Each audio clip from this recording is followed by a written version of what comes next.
She's the mother of one of our students. But unfortunately, my student, Robin, she's no longer here with us. Give it up for Jeanean Pierre, y'all. Robin was remarkable. A straight A student. Robin had friends all over. We would say, Robin, why do you want to be friends with this person? That person doesn't look like it. Mom, you got to give everybody a chance. She introduced Robin to this young man, and from there, Robin's life was never the same. So you see your daughter with this young man that's pulling out a gun on the family. This boy had some issues. She was found dead in his house, shot in the head. 6 months, 3 medical examiners. He's like, we got the, autopsy. I'm looking at this man, he's not giving me any eye contact. Oh, it was a suicide. No, it wasn't. I'm busy loving myself, putting me first. Now that I know I deserve more, I'm busy loving myself, putting me first. Made up my mind, I'm on my grind. My time to shine, you hit my line. I press decline, no time for that, I'm moving forward and right now. You're in my past, I've come too far to turn back now. Not going back, I see that everybody's sleeping on me. They really gotta see it to believe. What's up, y'all? It's your girl, Dr. Jamila T. Davis. And Tara Wallace. And this is I Love Me More, period.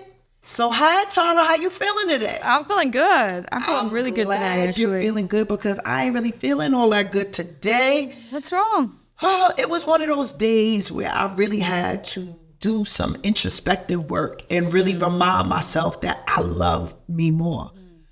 Sometimes we look for people in our lives to give us things that we should be giving ourselves, right? And I'm having one of those days. I'm just feeling like I need to pour that love back on me today. Right. Myself, I'm always pouring so much love on everybody else. It's time for me to just pour into me. Yeah, I agree with that. Absolutely. No, I feel like that all the time. I don't get to pour into myself enough. I'm always giving. I'm a mom, so I can relate to that, and then just when you think you have a moment to yourself, you need to go back and check yourself for the week. For me, I have children. So I always have to really look at myself. What am I showing them? What have I said to them? And for me, this whole week, it's been about going and talking to my son, making sure that I've acknowledged, it was like parent-teacher conferences. Yep. I was a little hard, but then I had to really go back and start talking to him, figure out how he's feeling, what's going on with him, what can I do? What do you need from me?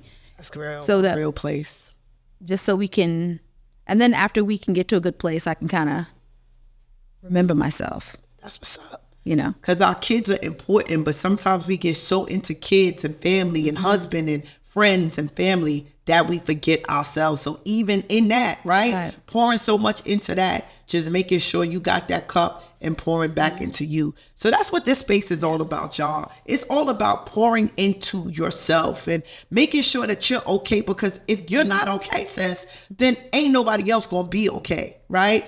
So, even though I'm not feeling the greatest, this is like people see me and they just think, oh, yo, Mela, you good. You automatically on, life is working out. But sometimes you have those challenges. I'm a real person too. I feel real feelings too. And sometimes when I'm not feeling so great, I just gotta go that extra mile to push myself. What do you do? Well, you know what I actually do? I think about all the things that God has brought me through. When I think about where I used to be, right? And for me, I always talk about prison, because prison for me was a decade. So when I think about that decade when I didn't have freedom to go where I wanted to go, I didn't have freedom to look like I wanted to look. And I think about that pain really pushes me and chases me to chase after my purpose, if that makes sense. Just think about it. I'm really, really getting grateful. Just my family in good health. My people are good. Everybody's good. You know what? It's okay today. Regardless of what I feel, is a good day because God is good. But this is like that moment you have to remember, check on your strong friend. Then that now makes me come full circle that I need to check on you. Yeah. I think we all kind of take you for granted because you're like this giant personality. And you seemingly are all knowing. I don't know where that comes from, that super motherly personality, and maybe we gravitate to it and don't even think that you could be having a bad day. So that puts me in check too. So for me, I have had to always be strong, right? So I have to remind myself that I'm human too. I'm human too. I go through too. Now, what I do have is a big box of coping skills and some tools to use, right? Yeah. That's what keeps me on point, but I am human too. Speaking of them coping tools, I'm so proud of us, sis, right? You know, I was reading I Love Me More last night. And see, this book that we did together, it's not a book to be read. It's a book that you actually study. You come back, you know, you get a page. You might be at 36. You might skip to 68 because you need something else. And it's so crazy because this morning, as I was feeling what I was feeling, I was actually reading some of the stuff in the book that just reminded me of purpose, reminded me of loving on myself more, and just gave me some tips of what to do. So y'all, this book is a real thing.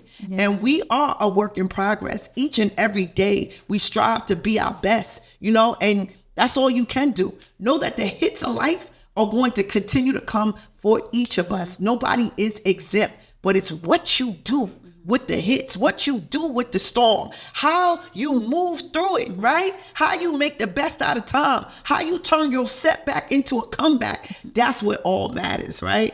So today, baby, we got a guest that is so strong. This guest that we got, you are going to love her because she's still being beat down even as we speak. We ain't gonna bring you no perfect people up here. We not here to sell you no magic, baby. We're telling you that this life is real and it's gonna happen. It's real. No. And just this space, we've had so many real conversations in this space. I mean, sometimes I'm speechless because it's my first time hearing it. You know, I don't even know. What's the right question to ask someone who's going through something? Because that's our point. It ain't reality TV, y'all. This ain't made up. This ain't scripted. We let it's like come. Real. We don't let them tell us too much because we really want you to kind of just like as we peel this onion, we want you to be right here and peel it with us so you can feel it, see it, touch it, you know? And we want to know your thoughts. So make sure y'all tune in. And if you're not in our community already, baby, you should be. That's where it all goes down. We're real people. Yeah, sometimes we got celebrities and influencers on and things like that. But this show is for real people going through real things. Any of y'all out there? So what I need you to do is meet us at our community. This Black Women's Lives Matter community is a space and a place where you could get those tools to heal, where you could get those affirmations, right? Where you could get that sister to say, baby, you are not alone. Ain't nothing wrong with you, sis. This is what happens. This is the stuff that mommy said, shh. Don't talk about that. We don't tell our business. This is the place where real people could just be like, girl, that didn't feel good, but I didn't know what to say or do. And they could be like, okay, hold up, girl. Let me tell you what happened with me when I went through that. It's that place, y'all, where real people talk about real things. So join us. www.blackwomensLivesMatter.com. This is a community, a safe place, a place to heal, a place to love, a place to be transformed from the inside out. Absolutely. All right, y'all. So it's about that time where we got to get ready to pay these good bills. So stay tuned for a special word from our sponsor. Hello, friends. It's your girl, Dr. Jamila T. Davis, and I have a special announcement. We are finally opening up the Black Women's Lives Matter community. So what does that mean in real time? We can fellowship with you. We have this platform that we're giving to you for absolutely free. And it's a place where you can learn from other Black women just like you. And we're going to be learning real things, speaking to experts about finances, relationships, fashion, makeup, parenting, You name it, we got it in the community. It's a place that we can fellowship and also heal. We're also going to be having therapy in the community. There's a lot of things that we need to talk about to get off our chest, and we're going to do it in a safe place where we can learn from experts about how to maximize our potential and become the best us that we can possibly be. So what does this mean? It's time to click the link in our bio and join today. It is absolutely free. It costs you nothing and it will grow you so much, I promise you. So meet me in the community. You get to actually work with me this year. I'm going to be doing some one-on-ones. I'm going to be doing some group work, and it's all about leveling up. Meet me in the community. I'll see you soon. And y'all already know what it is. It's going down.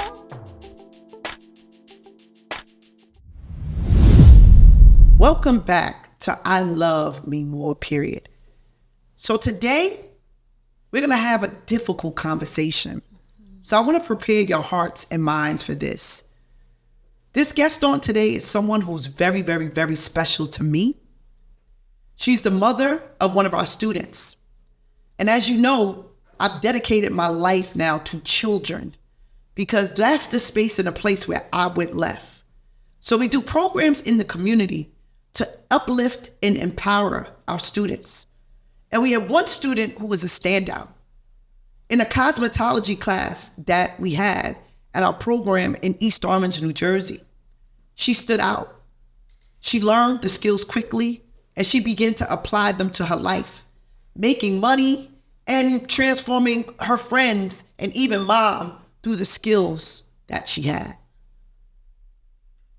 But unfortunately, my student, Robin, she's no longer here with us. And today we're going to talk about something that's very important and very serious. That's now not just plaguing adults, but it's also plaguing young people. And it's called domestic violence. So today's conversation will be with our first guest, who I'm so grateful for that you showed up in the building. Give it up for Jeanean Pierre, y'all. Thank you. Welcome to I Love Me More, period, Jeanean. So sis, I'm so happy to see you. And I want to hug on you and I want to love on you so bad. Mm-hmm. So one of the things I want to do first, and I usually do this last, is give you one of our shirts. Oh, thank you. I Love Me More, period. Oh, thank because you. Sis, I feel like you just need that love right now. Yes, it's beautiful. Thank you so much. Oh, I appreciate this gift in the beginning. I feel so special, yes. You are. Thank you. Yes. Thank you, guys. Thank you. So, I remember the day and I met you because I knew your daughter. Yes. And I didn't know anything happened to your daughter. And I remember coming into the elementary school, being brought in as a special guest speaker. And I saw you in the audience after such a powerful day and room full of parents and empowerment. And you told me what happened. And it crushed my soul. I really haven't been the same since. So just for our audience, can you tell them a little bit about your daughter? Yes. And let's get into what happened to her. Yes. Thank you guys for having me. Jamila, I remember when I did see you that day, you were, so heartfelt, and I appreciated it. Robin was remarkable. Sis Robin, yes, this is Robin. Straight A student. She went to New Hope Baptist Church, East Orange. She praise danced for them, Girl Scout, choir. She went to Marie Wiley School of Dance in East Orange. She did ballet, tap, jazz. She ran track. Robin had friends all over, She had good friends, she had bad friends. She was one of those type of people. We would say, Robin, why do you want to be friends with this person? That person doesn't look like it. Mom, you got to give everybody a chance. And for me, for her to say that, I said, you know what? I can't be like that because everybody deserves a chance. She worked at Burger King in East Orange for over a year. Everyone in the community knew who she was. my mom passed away, her and my mom was very close. She would go to school, go to work, and go home because I would work nights, and she would take care of my mother. And, when my mother passed away, she went into, a little depression. She was dating kind of young. She had a, boyfriend in high school. I would talk to Robin. I didn't approve of it, but at the end of the day, kids are going to do what they're going to do. I'm open and honest, and I want her to be open and honest with me.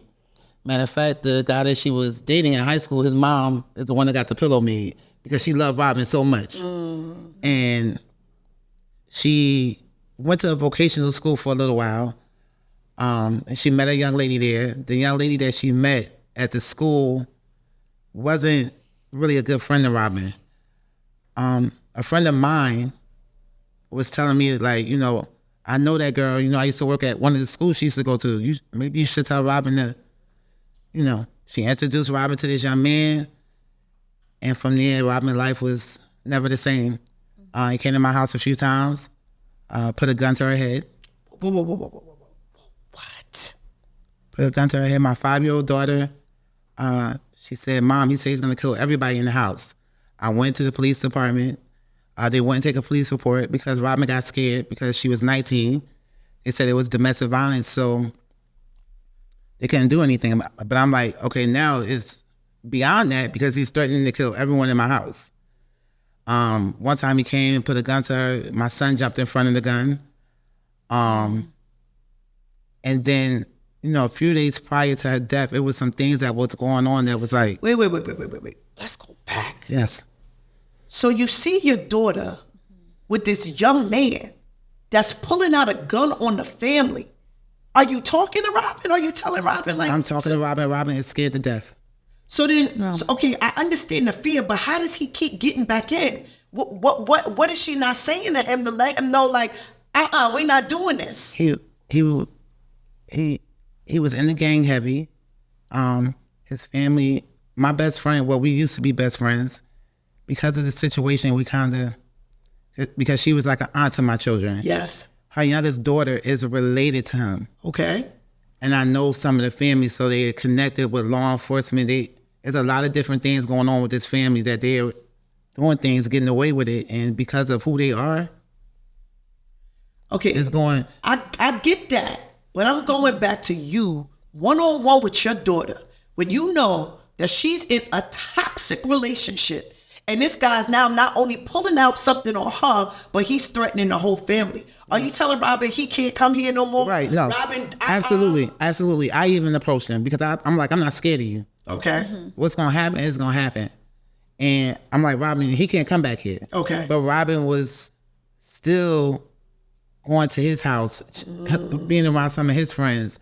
And so he had a stronghold on her. He had a stronghold. She wouldn't break loose. Right. So the young lady that introduced him, it was kind of bothersome because it would be him. He had a best friend that was a gay girl, and she had a girlfriend. It would be all four of them. I always thought the relationship was weird. One time Robin called me, she's crying like, Mom, he won't let me out of his house. He wants to, have sex with me. I don't want to have sex with him. He's trying to fight me. I'm instantly over there. I go over there. I go get her, and the other young lady had to come out with her because he was putting her out too. The boy was like mentally disturbed. And I'm telling them like, listen, all this gotta stop. Somebody's gonna end up hurt. I have a 17-year-old that was also telling Robin like, somebody's gonna end up hurt. You need to leave him alone. And she's like, yeah, but he knows where I live at. He said he was gonna kill my dad, my uncle, which is my brother, and my son. So he was making threats. So Robin was trying to, I guess, call herself, listen, I'm not going to let this happen to my family. I'm just going.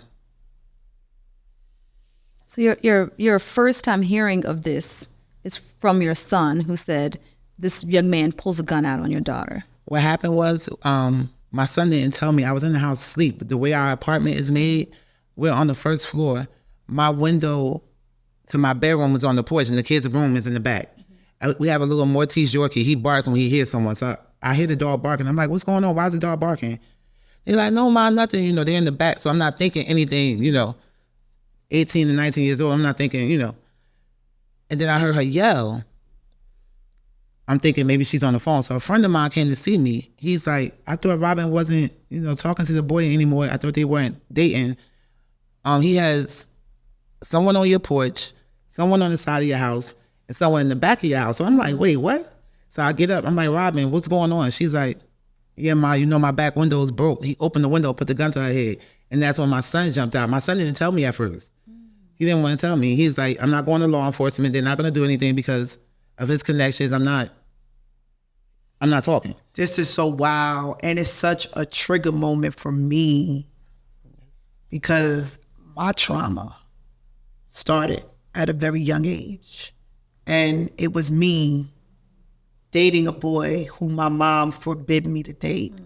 And I actually went against the grain and went with him instead of her.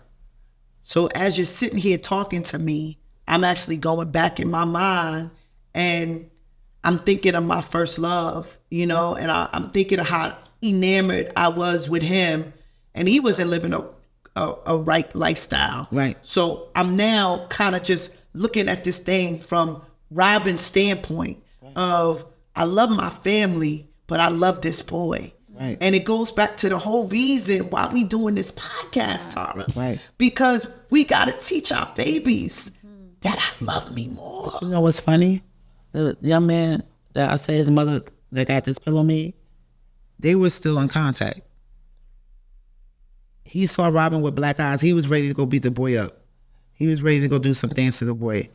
And Wait, black eyes. Yes. So hold on, we didn't get to the black eyes. You told me about the gun. Now, where we get black eyes at, sis? I didn't know about that until afterwards. This is stuff that I found out after Robin passed away. I didn't even know about any of that. So she had a black eye that you didn't get to see? No. And sometimes she's 19, so sometimes she would be in and out. She would be at his house sometimes and saying she's at someone else's house. She wouldn't tell me. And I'd be like, Robin, you sure you?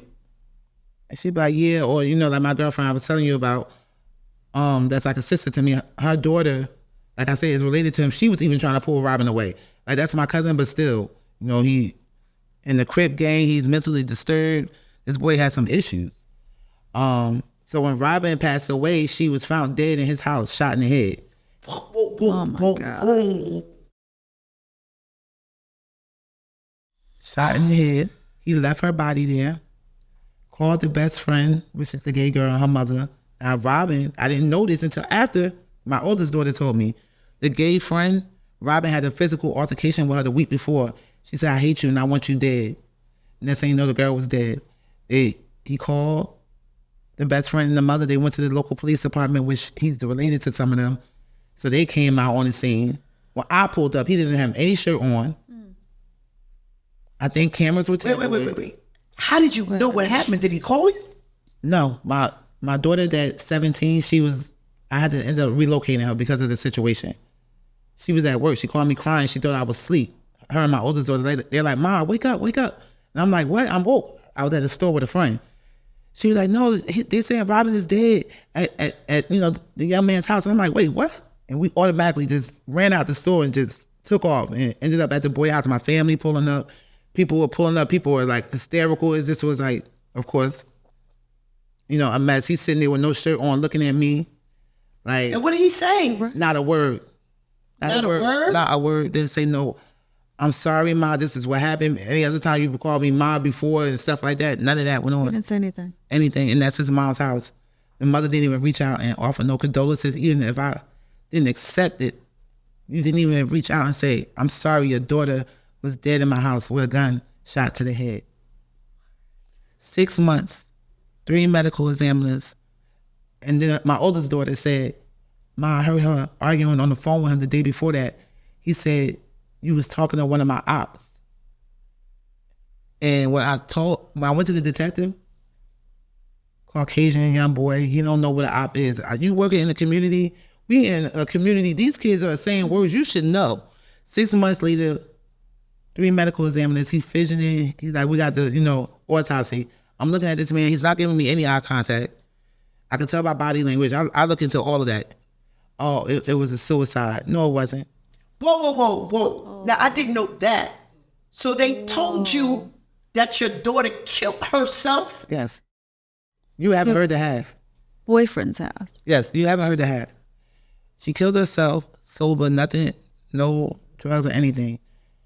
I told him I had an old iPhone that she had on her as well with her other phone. It's connected to my iPhone. The girl that hooked them up, I haven't heard from her ever since because my family and them was like, look, she got something to do with it. She got to go because she was staying with me.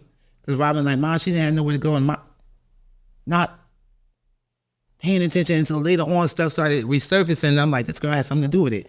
So we put her out. She called 2 weeks later. My girlfriend, we were listening. She was crying, saying how she missed Robin. It wasn't a cry that she missed her. It was a cry of guilt. She had a password to that phone. She's sending me screenshots. Some of the messages she sent me, I can't even use that. She knows it's hearsay. She is saying some stuff. She's sending me messages. So I'm like, oh, now he got the password to that phone. Because the gay girlfriend was asking my daughter for the password to that phone. I told the police, there's another phone. There's evidence that's been tampered with. Why haven't y'all gotten that other phone? They didn't get the other phone. So my girlfriend, she knows somebody in the FBI. I called. The lady's like, store my number under operator 22. This is after they tell me, right, it was a suicide. 3 minutes later after that call, you a snitch. I'm going to kill you. Operator 22. I said, oh, you following my iCloud on that other phone. What? So they following your iCloud? They following my iCloud on that other phone. I went to the detectives. Me and my girlfriend was down there the next morning. And the prosecuting attorney said, he's our number one suspect. There's no doubt in our mind he did something. It's not what we know, it's what we can prove. But you just told me 2 weeks ago it was a suicide, so it can't be both. It can't be both. See, this is another thing. In our communities, we don't get the help that we need. We need, exactly. Wow. Because of his connections, again, my reliable source, long-time ties with law enforcement. You know, I know some of the family that's in Irvington, North, chief of police. I was even talking to private investigators and attorneys. They was like, in order for him that got a gun registered, the gun was registered to him. In the state of New Jersey, they're saying that you can have a gun registered, a crime be committed, but you won't be charged. Her principal on the gun, his principal on the gun, and a third person principal, which I think was the best friend. So we never really know what exactly happened in the house. No. But what we know is that Robin has so much going for her so much happening in her life that there's no way she would have killed herself. That's what people wanted to write character letters to schools, beauticians in our area. Everybody that knew Robin, they like, no. And when you don't have the resources, you know, this boy had resources and things like that. And like you guys were saying, all lives matter. You know, and for y'all to just sweep this under the rug, like, you know, no article in the paper, no nothing. And now, what does his family say? You're not in contact with them? Not in contact with them. So I actually, you know, I'm looking to relocate. I have some things lined up with my other daughter, but even when we went to the police department and they was like, it's all hearsay, the girl is saying in the text is like, yo, his mother told him how to position the body. The girl is saying some stuff, but I can't use that. The girl is saying you have that? Yes, we took it there. I'm sorry, the detectives, prosecuting attorney, everybody has all of that, and they're telling you that they can't help you. Can't do nothing. Well, I'm gonna tell you something like this, right?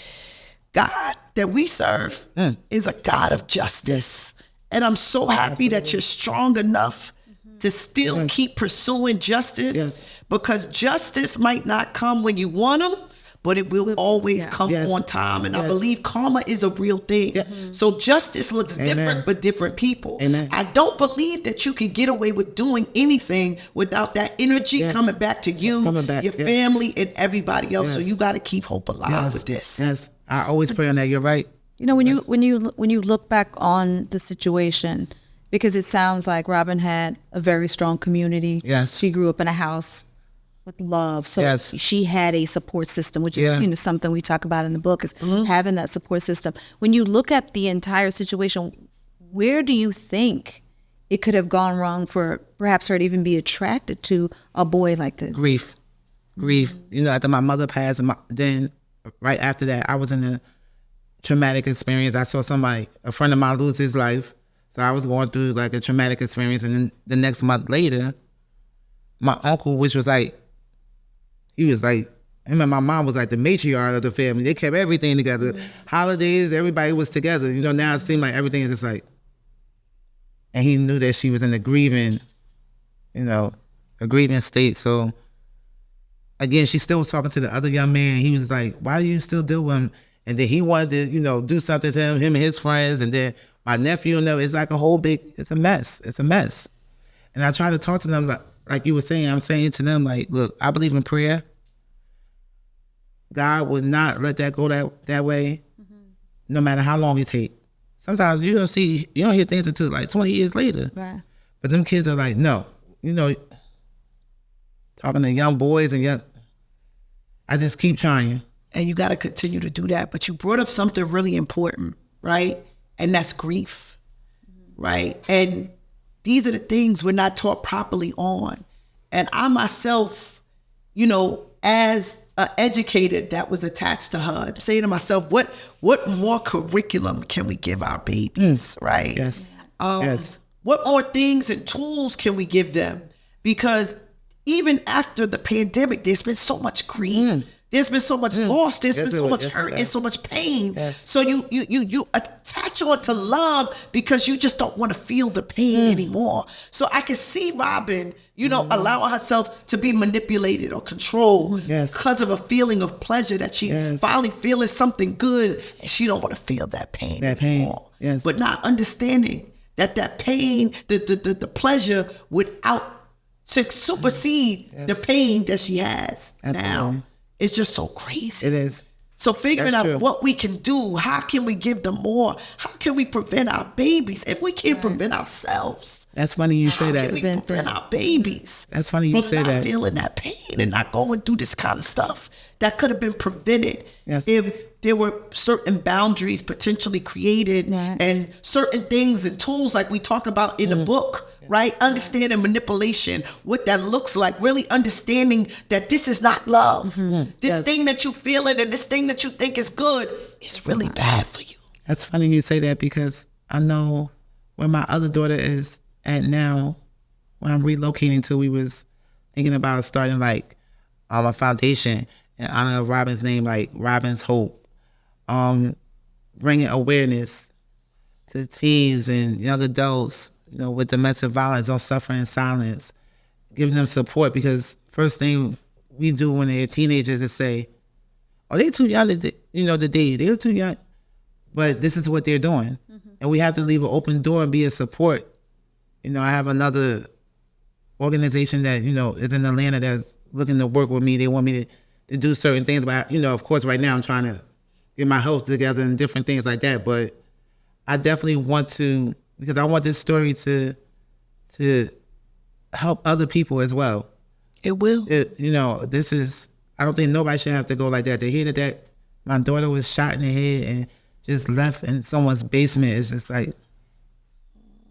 Jeanean, have you even started to heal, or are you just trying to get through each day? Have you started a process? I started a process. I did start therapy because I had back-to-back death. It was things that people were just dying around me that was so close. It was like, all right, it's starting to be like, and it was just getting worse and worse. It was like each day is just, I'm grieving over this person, but then this person just left. Now this person is going out. So it's like, so I just started therapy. Okay. I'm working on that now. So hold on, I want you to understand what I'm feeling right now, right? This is all emotional for me because I feel like no kid should lose their life before time. But I want you to hear that your daughter was dealing with grief. Now you're dealing with grief. And it's a cycle of this grief that's almost trying to take y'all out. It's almost making y'all wish like you wasn't here because of so much of the grief. So when you identify that place in that space, you're going to have to heal and really, really work through the grief. Yes. The crazy part about it is you're super strong. Even here today, you're able to talk about this without even really shedding a tear. Yes. You know what I mean? Yes. And that's a good thing. But I wonder, sis, are you really, really, really, really dealing with your grief? Yes. Because that's a thing and that's a place. And what I don't want you to do is be so strong. And Tara was just talking about that to me in the beginning of the case, because I'm the strong one. I'm the one, I got it together, but then we be the ones in the midnight hour. We be really going through it. No, I do. And that they're saying that could play a part in why my health is going. So let's talk about your health. I do have lupus. It hasn't bothered me. I haven't had any symptoms really until now, like recently. It started affecting, my optic nerves, my nerves in my left hand, my nerves in my right foot. I'm having to learn how to walk again. Steroid IV fluids in the hospital. I have to be admitted into the hospital. It's like So your body, yeah. Y'all, our mental health is directly connected to our physical health. That's what they were telling me. Yes.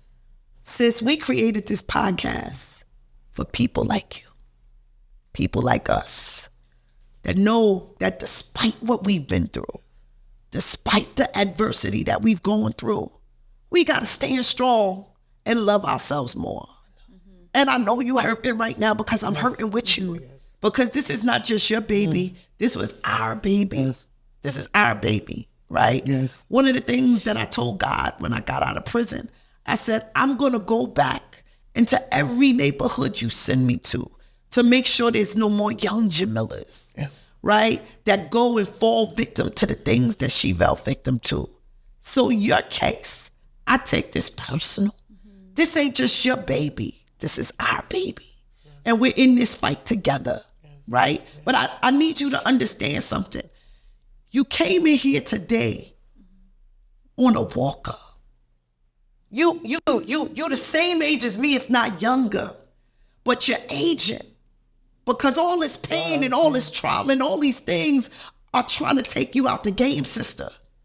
So I want you to know that you are going to have to put that oxygen mask on yourself. Yes. You're going to have to buckle in and take care of you so that you can take care of her business. But if your business ain't in order, nobody's business is going to be in order. And sis, you got to really heal.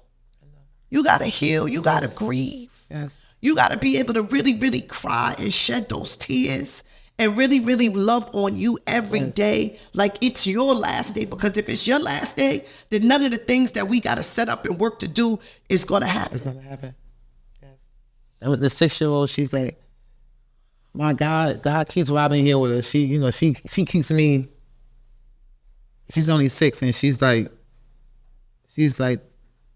everybody's like, she's a straight A student at the class. She leads the class. She's like, God says, forgive, Mom. Don't be mad. Don't be sad. So I try not to. She catch me. That's what's up. I just want you to know that you're human. Yes. And I know that you got those babies to live for, but grief is a real thing. And you reserve the right to feel all the things that you need to feel. That's good. Yes. You can't bypass. You can't step over or bypass the steps to your. I know. Because it's gonna come out in your body. And that's what I'm seeing you. I'm seeing you from the last time I saw you to seeing you now.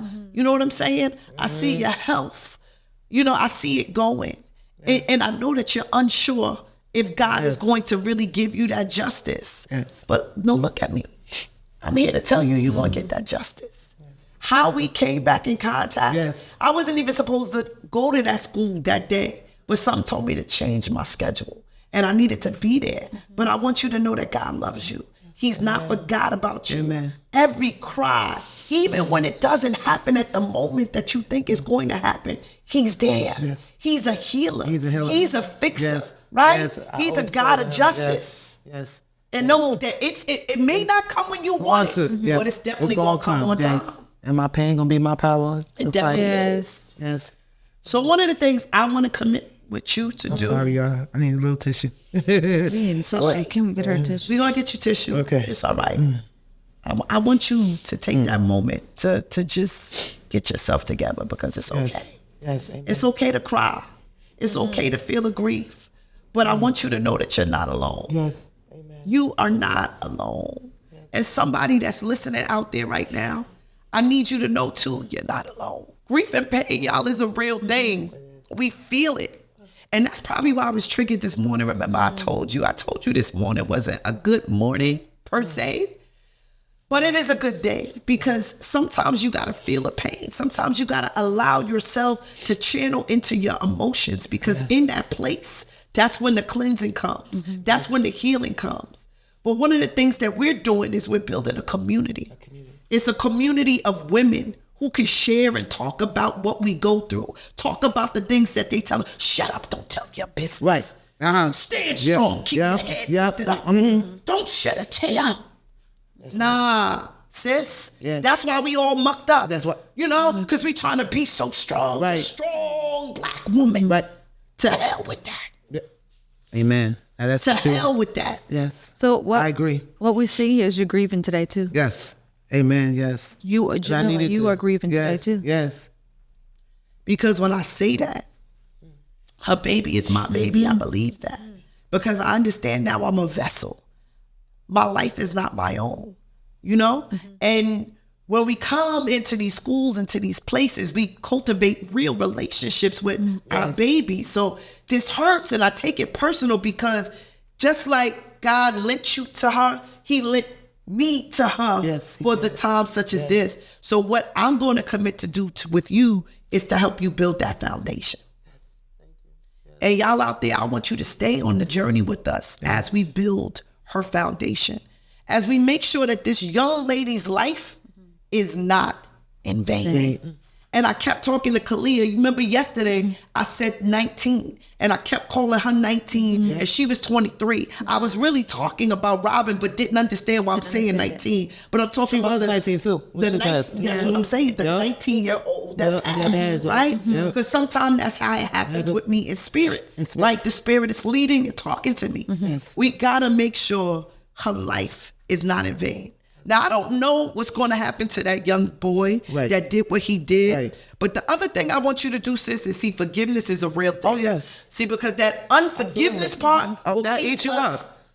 It's going to keep you handcuffed. Absolutely. To the person who victimized you. Yes. So we're going to forgive him because let me tell you something about daddy. Baby, daddy don't play about his kids. And you're his kid, and this is definitely his kid. Right? So vengeance is mine, saith the Lord.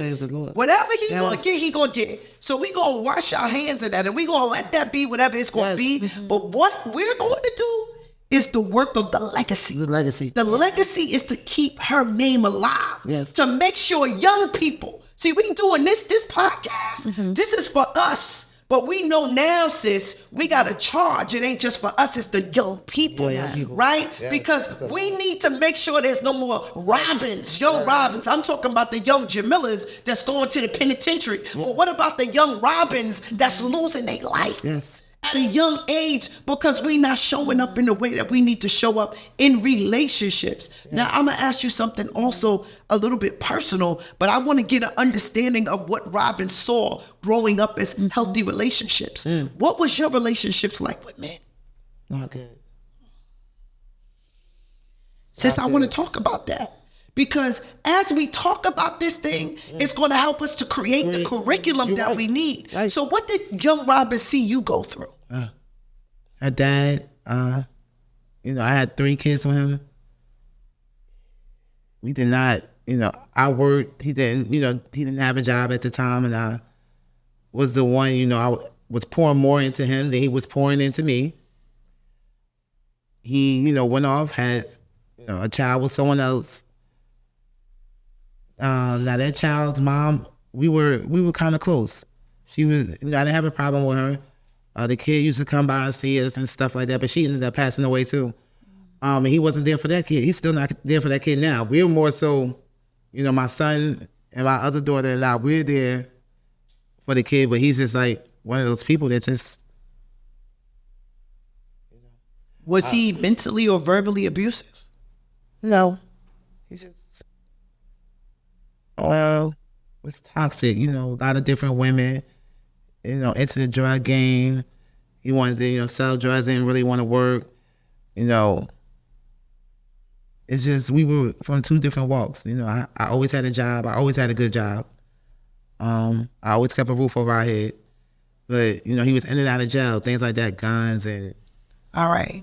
So y'all, we're going to have a real conversation real quick, right? So young Robin is seeing someone who's her dad. And every little girl looks up to her dad. Respects her dad. Now he's in this illicit lifestyle. He's doing all these things that he's not supposed to do.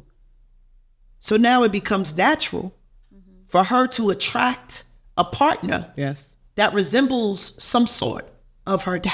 Yes.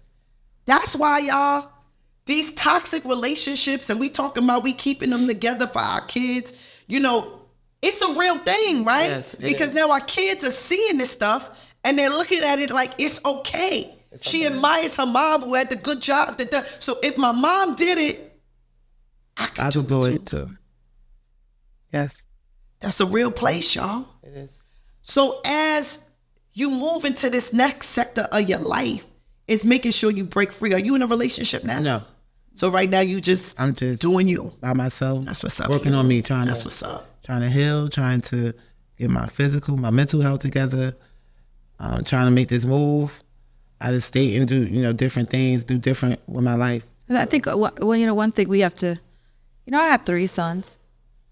And, you know, you try your best to know everything they're doing. Right. And try to be on top of it. But when they get a certain age, they begin to move on their own, do things on their own. And you try to have a fine line between being strict and giving them a little bit of freedom. That's true. That's true. You know, and I guess it's something we have to figure out. What does that look like? What does it? What does that look What's like? The healthy balance? What is the healthy balance? Because the key to it was you can't reject. Because when my mother said, "Yes, you can't do this," guess what I did? You to it. I got rid of her. I rebelled and I would let. Right. So you can't do that either. Mm-hmm. Yes. So we're gonna ask our audience, what do you do? Right? We don't have all the answers for everything, but this is a real conversation in a real place. What do we do? Well, we got these kids that we love, right? We don't want to totally rebel. So she did what I kind of would have want my mother to do. But then in the end, her daughter ends up dead. So what's the right way, y'all? I want you to come into our community, talk to us. Because some of this we don't know. See, when you become a parent, you don't get a parenting manual. Right. Nobody says, this is how you do this. But when we share with each other what things work, young people, we need to be having conversations with our young people, even in the community, right? I'm going to get some of my young people there so we can talk and have this dialogue of what's the right way, like, to do this thing. Right. How can we prevent, you know, no more Robins. No more Robins. No more little Robins. But you know, her dad towards the end, you know, it took for him sometimes, you know, men mature later in life sometimes. They had a pretty close relationship, you know, like right before not too long before she passed. Oh, that's good. That's why he knew who he was too when he was saying he was going to kill him too. He did try to talk to Robin. He, you know, and he actually, you know, let her stay with him for a little while. Like, look, come here. Come to my house, you know. It's not the best, but, you know, I'm trying to get myself together. So, you know, we weren't right for one another at that time because we were both young and we just, you know, that's the life he was living in. But he did try to, turn his life around. That's good. And I'm glad he got that closure. Yeah. Because, see, the other piece to this, and we was talking to another young lady who lost her 8-year-old son to gun violence, right? You can't help as a mother to think, what if I did this, or having regrets, I should have did, because I feel like it. I feel like it as the educator, like maybe I could have pulled her to the side, maybe, and it's those, it's so much. I tell her sorry all the time. I wish I was there, you know, I would have took. The last song we listened to together was Monica, For You I Would, and that was our song. And we played that at the funeral and people was just like, and I'm like, Dad, if I was there, I just would have, no. It's a real place. It's like the moment you don't have the answers. I mean, you know, you guys seem to have rallied around her when these things were happening, you know, showing up, offering her a way out. Let's talk this through. Yes. Yes. I'm going to tell you today, you did what you could. You showed up every time she told you to show up. You told her the right thing, and then she made the ultimate choice. So we can't fix the past, but we definitely can work collectively to go forward with the future. So Tara, I'm going to solicit you in this foundation. What did we say? You want to call it? The Robin's Hope Foundation. The Robin's Hope Foundation. And you know what I'm going to personally do for you? I'm going to gift you the money to set up your 501c3. I have a attorney who we work with that does the paperwork. And I'm going to commit to helping you to keep her name alive. And y'all out there, join in our journey. We're going to give you the information, right, to be able to support this mom who's still grieving, who's still going through, who still hasn't found justice, right? We also need to get you an attorney, sis, because you need someone to also pursue justice on her behalf. So we're going to look into that as well. Yes. We're going to look to our community, y'all, because we're all that we got.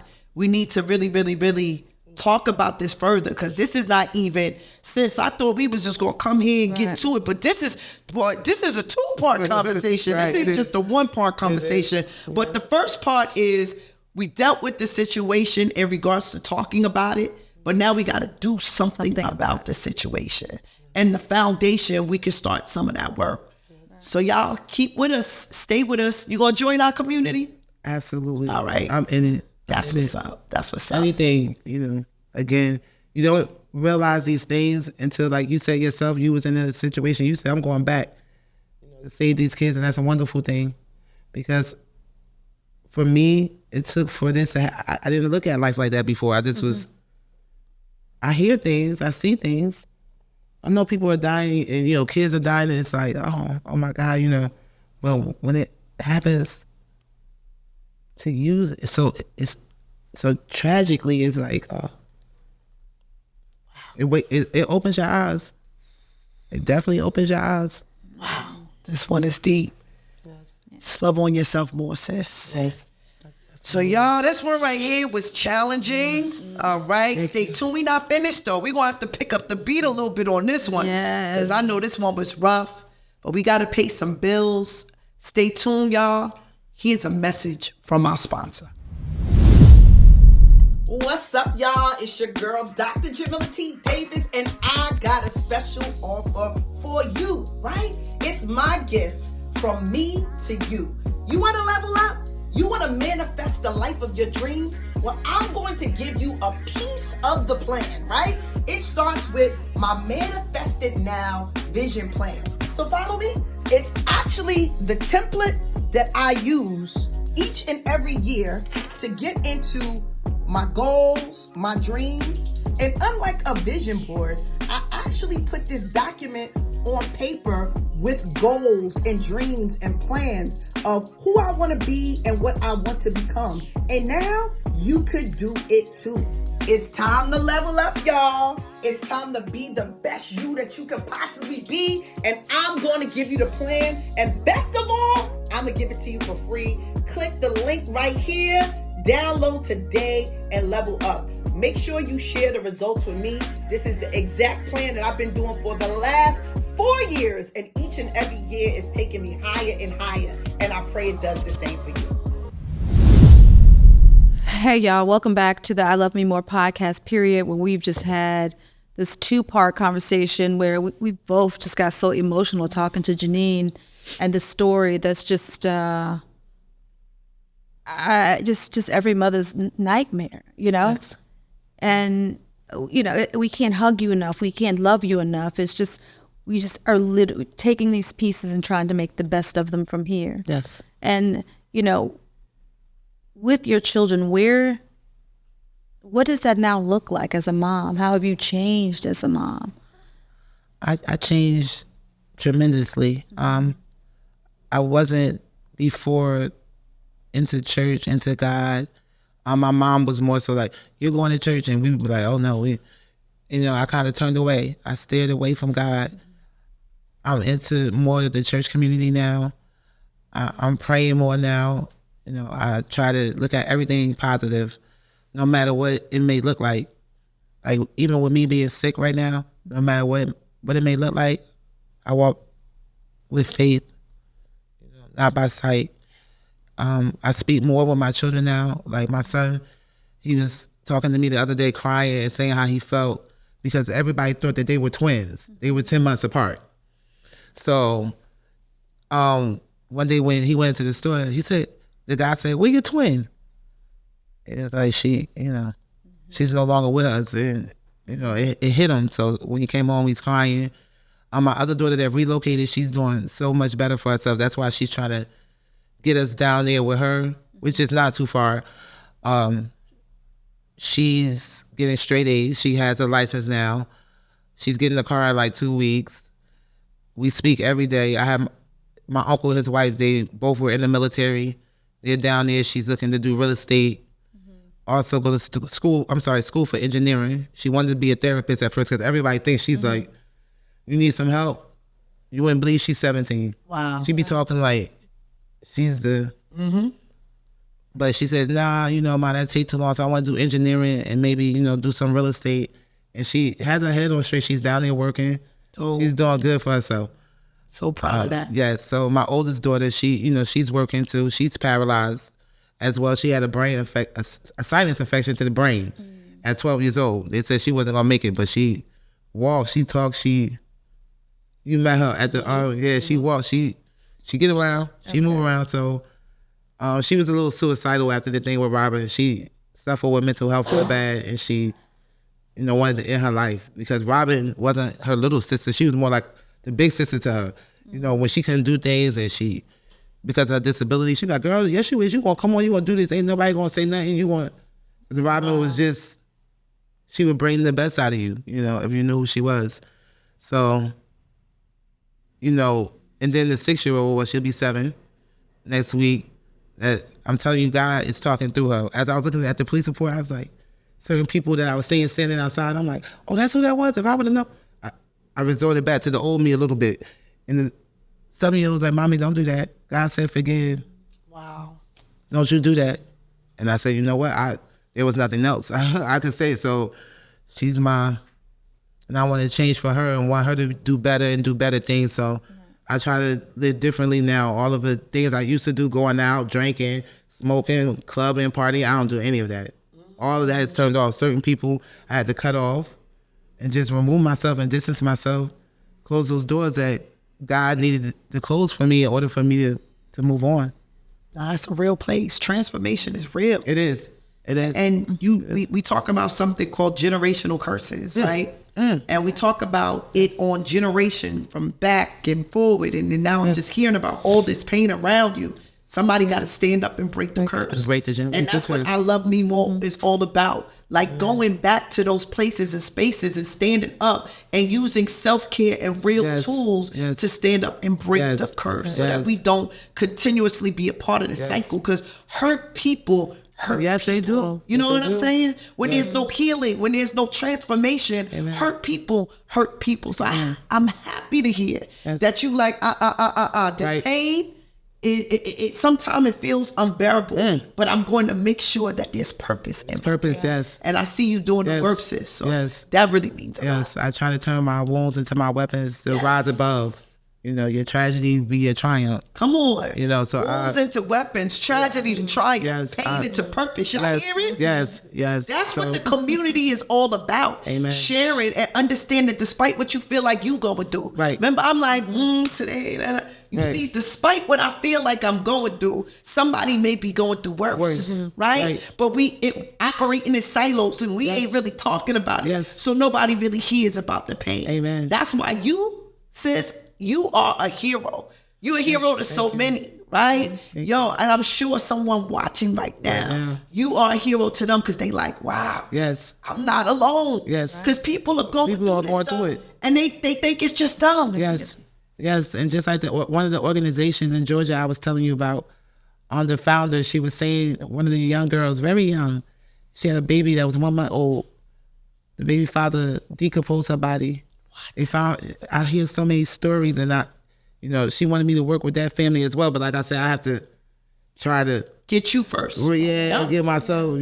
So, and it's like you hear so many different stories all over, and it's like, and I speak to so many different people. I'm like that. I be speaking to people. I be talking to people. If I can reach them, you gonna be something. Yes, we gotta get your house together, but you gonna be something. And baby, our baby. Her life was not in vain. Her life was not in vain. And I want to just tell our viewers, you can always take grief, absence, the loss, and the lives of your family members. Keep their legacy alive. Keep the legacy. There are things that you can do. Yes. And one is, like you said, this work with the foundation. Yes. Yes. So we going to heal together. Yes. Amen. Amen, sister. Yes. We're going to get strong together. Yes. We're going to do this work. Yes. Robin pulled us all together. She definitely did. She did that. I believe that. Yes. She did that. Yes. Jeanean, what are some of the things you would tell your younger self? I would tell my younger self, make sure you go to school. Certain people, certain places and things you shouldn't surround yourself with. Because, everyone said Robin sometimes with some things was a reflection of me. As far as with the dating with the men, as far as with, she was always smart, 4.0, GPA, straight A's. It's just that she didn't know how to back down if somebody be like, if someone irritated her, she has to get the last word. And I was like that too. And I would tell my younger self, like, now I wouldn't do that. Sometimes you just have to let people speak. You can't let it get under your skin. You have to remain positive and don't allow your emotions to control your reactions. It gets you nowhere. Gets you nowhere but into trouble. She did fight, back in the high school she was in, because the high school was kind of everybody from all over East Orange. So you had this side of East Orange, this side of East Orange, this side didn't like this side. And instead of her sometimes backing away, she would, and I was like that too. I was a hothead, but I brought that all the way, all the way down. And I would tell my younger self, don't do it. It's not worth it. Look back, fighting and all that stuff doesn't pay off in your future, because she was accepted to so many colleges she could have went to, but she just fell into it's just unfortunately the community we were in. And sometimes we get adapted to what we're surrounded by. That definitely happens, but we're going to definitely bring some hope and positivity to this. So it's a full circle moment. And we thank you so much, because we learned so much from you by sharing your story. So for those that want to stay in touch with you and keep up with your story and Robin's journey through Robin's Hope Foundation, where could they reach you? My social media is Jeanean, my first name, Jeanneen,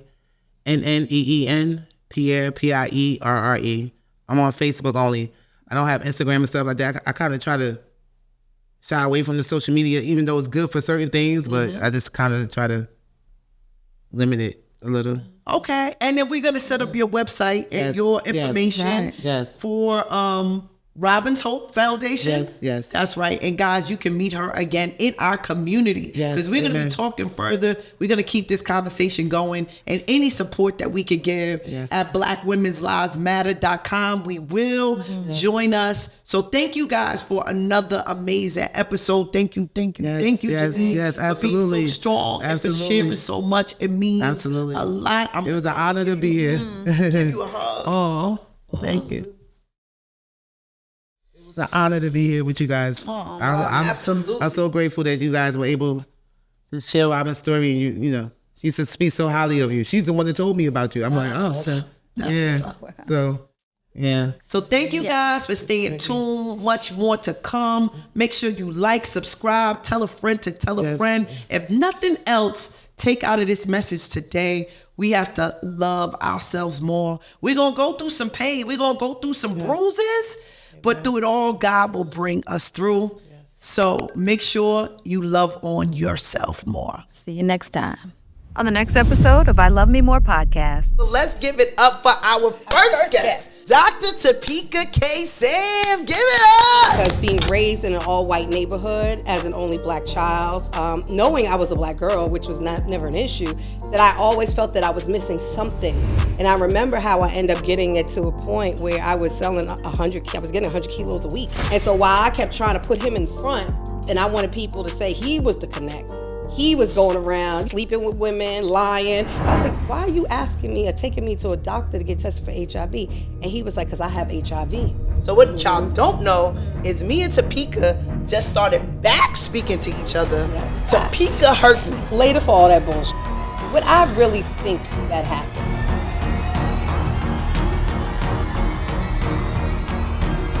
This was nothing like I thought it would be.